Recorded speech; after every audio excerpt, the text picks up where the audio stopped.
Now, the new football season, the league season at least, just 4 days away. Frightening, isn't it? That means that excitement is mounting in Walsall, amongst other places. Tonight they're playing their final friendly against their near neighbours, Aston Villa. Ian Winter is live at the Banks' Stadium for us this evening.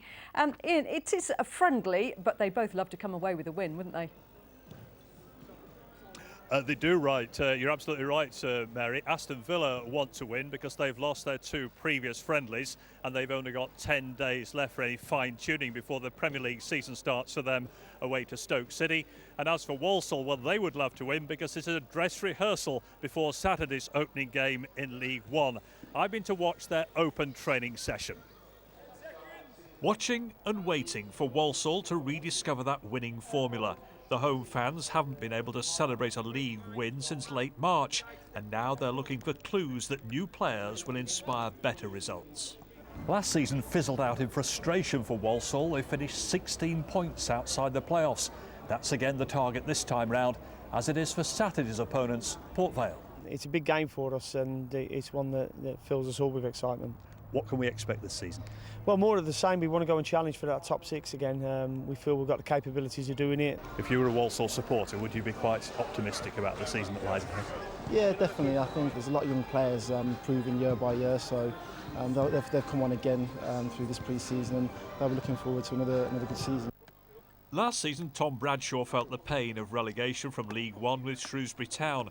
Now he's been snapped up by Walsall, one of 9 fresh faces, and a prudently run club that simply refuses to pay silly money to players with greedy agents. If Walsall don't win League One this season, who will? It's a tough one. There's a few candidates up there. You know, obviously Sheffield United and Bristol City have recruited really well. Leyton Orient seem to have a big pot of money all of a sudden with the new owners going in there. So it'll be challenging but really good, and we're looking forward to it. 12 years ago, James O'Connor won the FA Youth Cup with Aston Villa. Tonight he'll be hoping his new club Walsall can earn a morale-boosting victory before the serious stuff starts on Saturday. So Ian, what about Aston Villa? Will they have reason to be confident or maybe a little cautious ahead of their new season?